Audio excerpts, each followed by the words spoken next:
What's up, Tank Nerds? 30 here again. Today we are finishing off the 105 project. Not this one. This is another project. We don't need to talk about it right now, but something different. Anyway, today we are going to be finishing off the 105 Howitzer. I'm still a little bit sick. A little bit. But I'll be doing some of the voiceover work for some of the time lapse. So we're going to be finishing, I already said that. I'm going to be continuing off pretty much where I was on the last video. If this is your first time watching this video or any of my videos, don't click off. By all means, stay around and have a look-see. During my voiceover, I'm actually going to be going over a bit of the process of restoring the 105 Howitzer to its current state. Mind you, all this was about 3 months ago, so the Howitzer has been done for some time. I'm only just now getting around to putting the video out.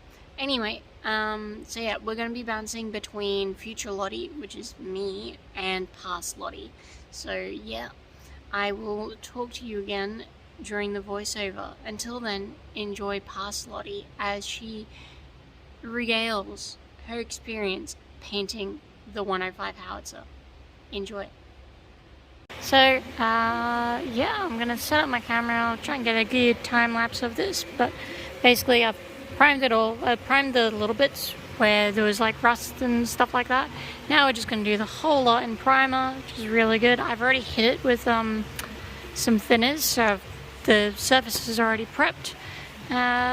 So let's just jump into it.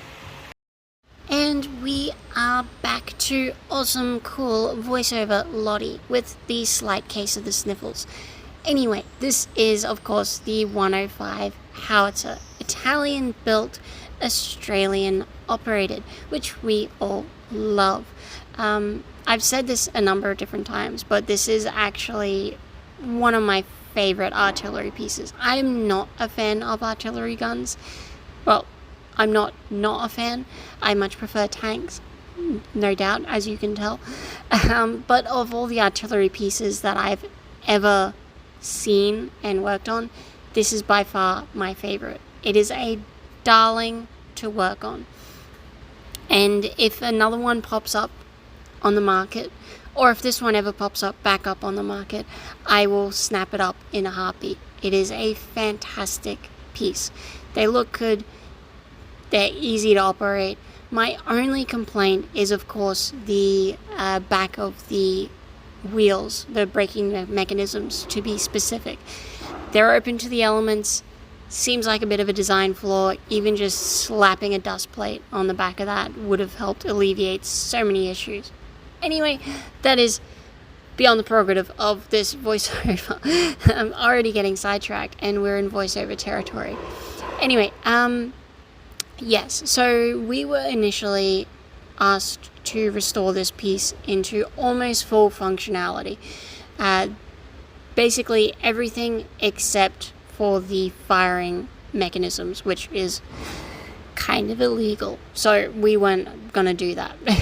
But everything else, absolutely. The support arms, which are the little stubby arms that you see it currently holding up the artillery piece.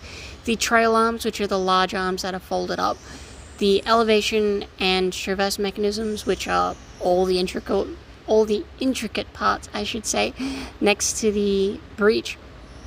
All of that was to be fixed, made operational, and that was basically what we were instructed to do.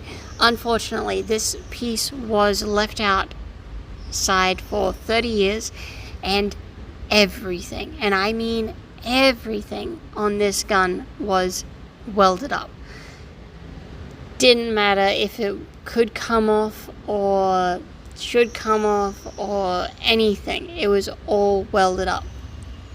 It is not beyond the scope of the work that we do. We've actually done exceedingly much harder restorations than this.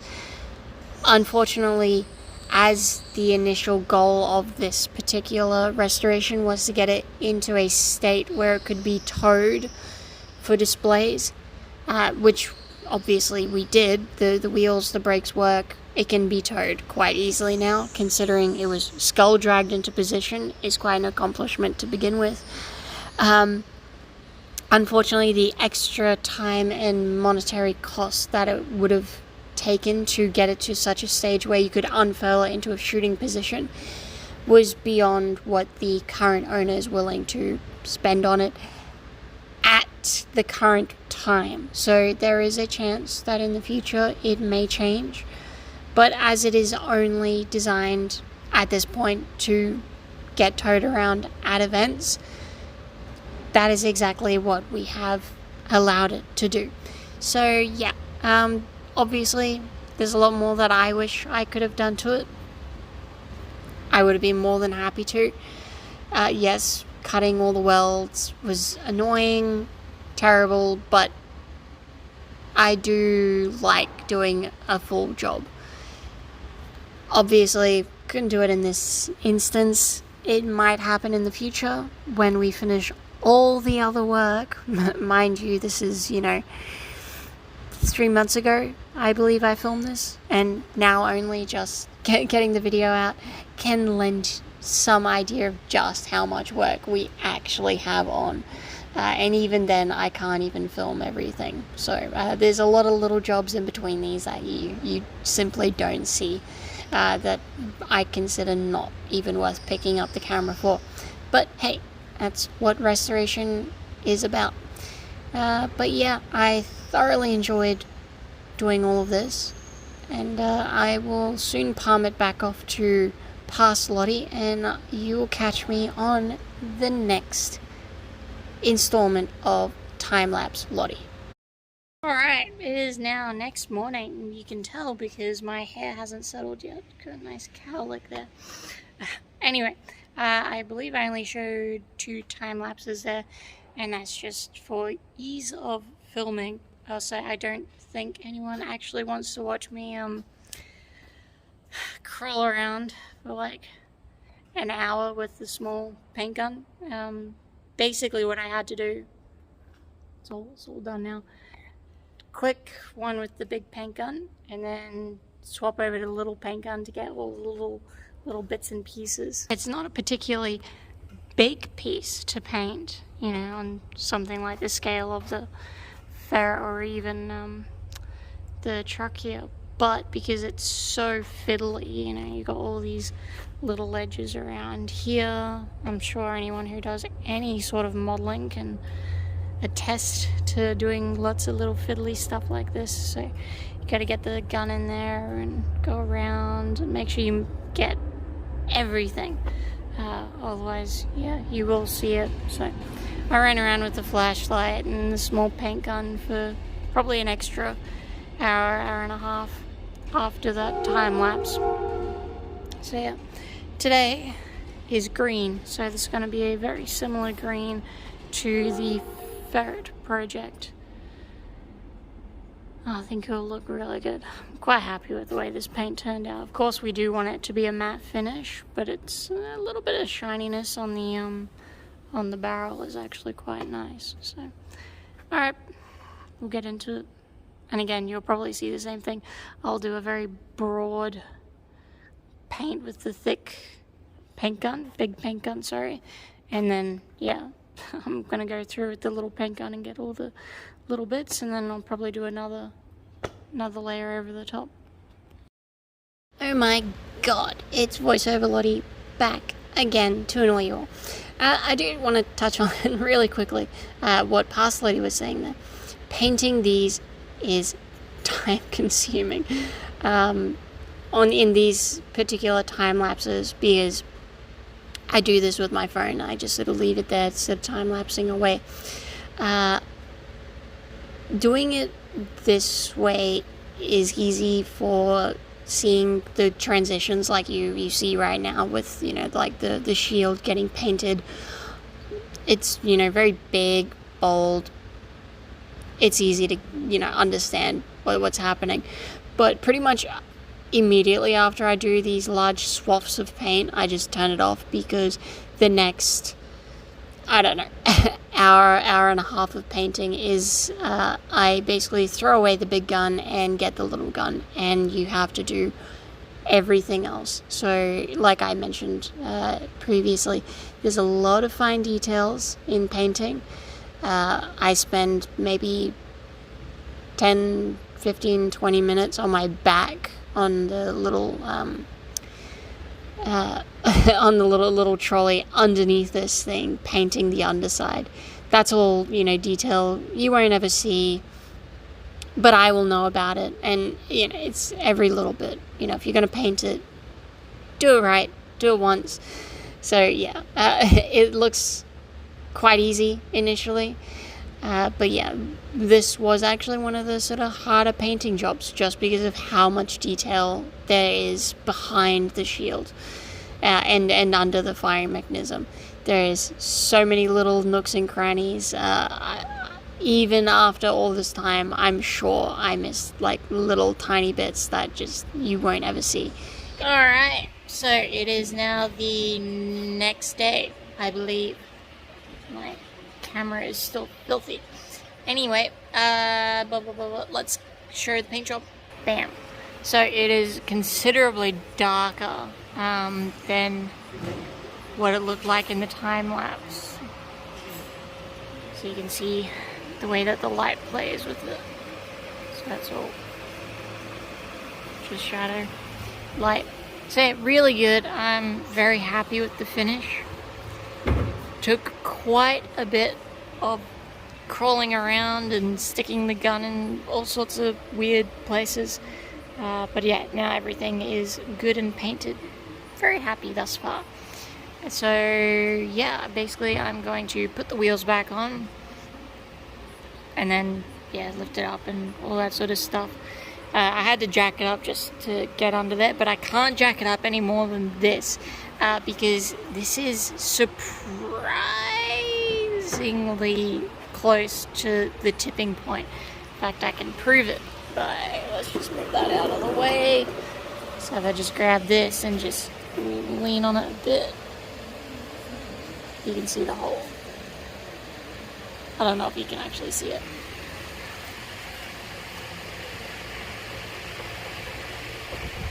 And that's just like me pulling on a little bit.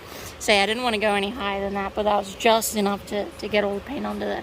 But yeah, that is basically all the paint done. I am going to paint this black, make it all really nice, and I've got the plaque which I polished up, and that's going to go there. And then I need to do a little bit of research, and we're going to put a marking on this. Yeah, and that should be it. Really nice and groovy. So we'll put some wheels on it, drop it down again, and yeah, I think there'll be a little bit of touch-up paint on the bottom of the feet there, and that'll be it. Okie dokie, we have skipped over a few steps. The wheels are on, obviously. You've seen me taking them on and off a million times. Nothing has changed. Okay, what am I doing now? I am doing the last little touches of like making things pretty. Yeah, don't worry about that. I was drinking my drink and turns out there was a fly in it, so I actually kind of spat it up. Just as I was picking up my phone to do this, so I'll clean that up in a second. Right, where was I? Yeah, so painting the tires. Why? Well, obviously it makes it look good. But these are old tires. But because this is just a turret artillery gun, which is more display than anything else, we're not going to change the tires over. They look, average at best. Look, they do the job fine. They'll be fine for towing it 20 miles an hour, even if that. I doubt this is actually going to be towed anywhere, so it's going to be fine. We had the biggest trouble. Here's a good little tip for you. We had the biggest trouble actually trying to find tire black, like proper tire black that you can like paint on. Apparently no one sells it anymore, at least not here in Cairns. So poster paint. We did a 50-50, half of this and half water, and just put in a thing over there and just paint it on, and this is how it turns out when it's all dry, which is good. Yeah, sure, it'll, you know, wash off, but tire black does too. Whatever. It's good for a little, like, quick show piece. It, like, comes on pretty wet. Actually, I've painted the inside, so that's all still wet, but when it dries it'll look like that sort of matte finish. Looks great. We did it on the Ferret and we had no problems with that, and instead of paying, I don't know, $20-$30 for a tin of tire black, I think it was all of $3. It's pretty good. So yeah, I think we'll do this, and then yeah, that'll be how we end the day. I think it's getting on a bit. I'm really quite happy with this. It's green. The wheels are back on. I might try and jack it up before I leave and just put it on its wheels again. We'll see. I don't know. See how much time I've got. But yeah, I'm gonna go paint that and I'll be back. Okay, so it is day 3. I don't know really. But it's going to be probably the last day on work for the 105. So let's quickly run through. Yeah, so it's all painted. All of our green, it's lovely. The tires are now painted. I just need to do some, I'm gonna do little white dots on the end of the nuts there, just to give it a little bit of a pop. You know, just to sort of break it up a little bit. I still need to do this knob. Could have painted it black. That's not particularly difficult. And I've just got to fit the little brass plaque there. What I am doing right now, though, is masking up for its markings. Now, we're not going to do anything super extravagant, but we're just going to put the Royal Artillery red and blue on it. So red up there, blue down here. And I think that'll just give it something to sort of look at. All the 105s that I've seen predominantly don't have any markings on the front. But I've seen a couple just with a little blue and red up the top here. So we'll do that. I have seen in some instances there are markings down, I believe, there. But the problem is, when those ones that have markings don't have anything in here, and I do believe at some point this will probably get stuff to put on there. The proper ones that I've seen actually, like, on display, I believe there's one of these, 2 of these actually at a graveyard. They've got markings up there, but that's about it. So we'll keep it out of the way, and we can always paint over if we really need to, but it'll look good. I believe that's about it to do left on this. So yeah, let's get into it. I'll paint this up. Okay, so I've done the first bit. I've just got it sort of taped over at the moment just so you can see it.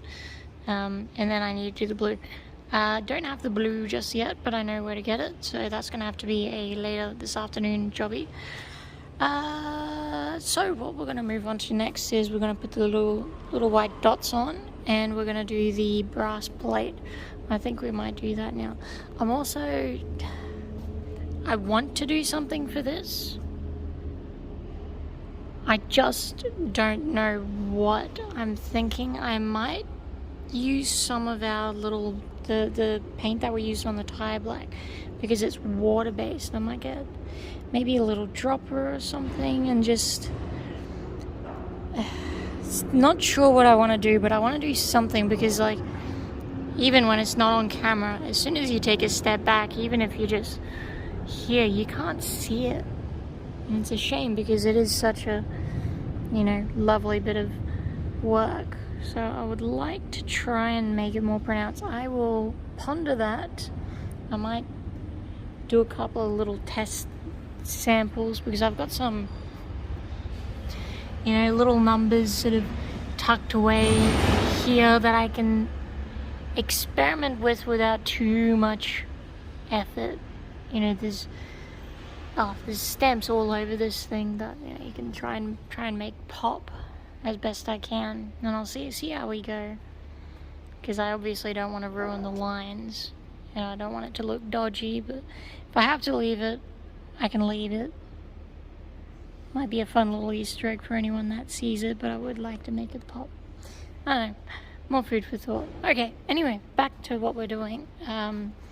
Brass plate, which is this one here. Oh, also fun little Easter egg too. There's markings under it, which I was unaware that there were markings under it, but you know, pulling this off seemed to be really good. But that is going to go smack bang over the top, which is a bit of a shame, but it's going to look awesome. I've already checked the threads, so I've got these cute little brass screws. I just need to cut them, you know, only half. They're really not deep threads at all. In fact, they go all the way through this bit of metal. Well, yeah, it's like yay thick, so cut this in half and it should go in rather nicely. So, okay, I'll do that. I'm just going to cut these really quickly and I will be back. And here we go. Look at that. I'm still gonna, will not allow these to be out of line.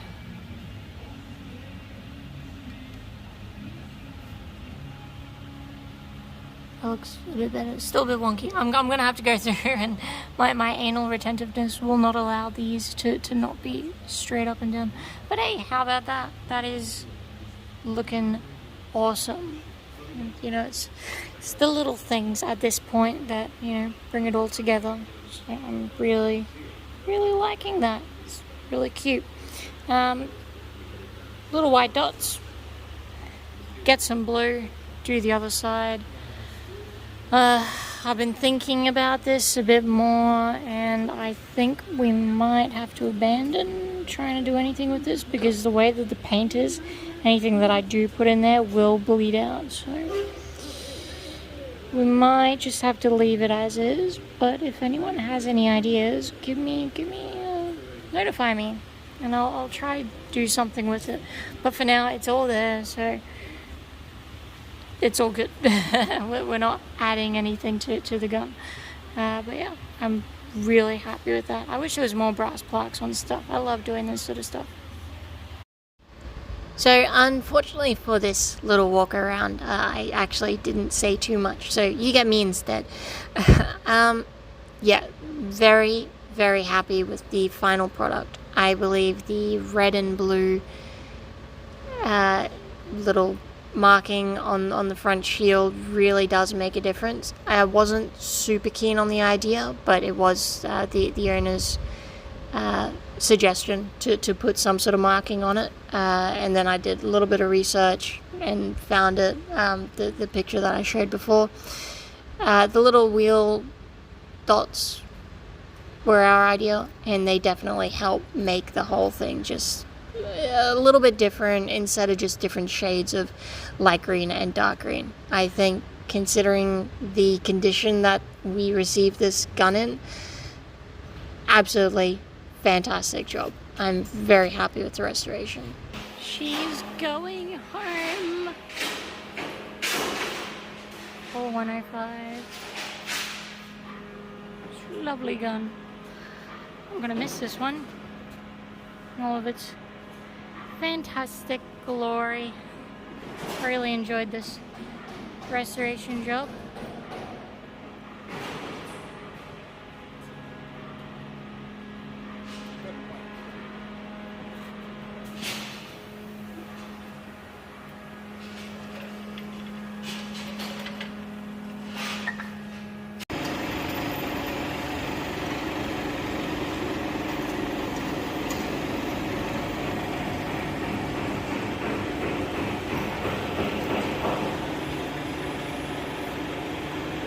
So there you have it. That was the 105 restoration done. So it was picked up, taken to its home. As I explained before, you can see it at most military displays in far north Queensland. Hopefully it will be a crowd favourite. If you are curious, it will probably be on the back of that truck. Now, a little bit of insight. The reason we wanted the elevation, which is this going up and down, of course someone has to start engines while I'm filming. Anyway, hopefully you can still hear me. The reason we wanted the elevation to work is because that truck, the green one, it's called an ACO. Those were the trucks that they used to pull them in Vietnam. Unfortunately, because the gun was more or less level on flat ground, as soon as it gets picked up and towed, the gun was sort of pointing into the ground, which is not great. So it's actually going to be in the back of that truck, if you are curious. It will also fit on some other vehicles, so we might end up towing it with the Jeep or something like that. It's not a particularly heavy piece to tow. Oh, finally, I can stop screaming into the camera. So yeah, it will be on display in any number of military events. So generally just keep an ear out for any events in far north Queensland. But this year, Anzac Day, 25th of April, Babinda, you will find that gun in the back of, actually it might just be being towed, because I don't think the ACO will be done in time for that, because we have other pieces to work on. So we're hoping that this truck behind me and this gun will be in the Anzac Day parade, but we can talk about that in another video. So I hope you enjoy the rest of your day. If you have any questions, queries, or whatever about this project or any others, feel free to shoot me a thingy in the comments section, and hopefully I'll get back to you. Okay, bye. More people starting engines around me. There's nowhere quiet in a workshop, but yes. Anyway, bye, before I get interrupted again. Bye.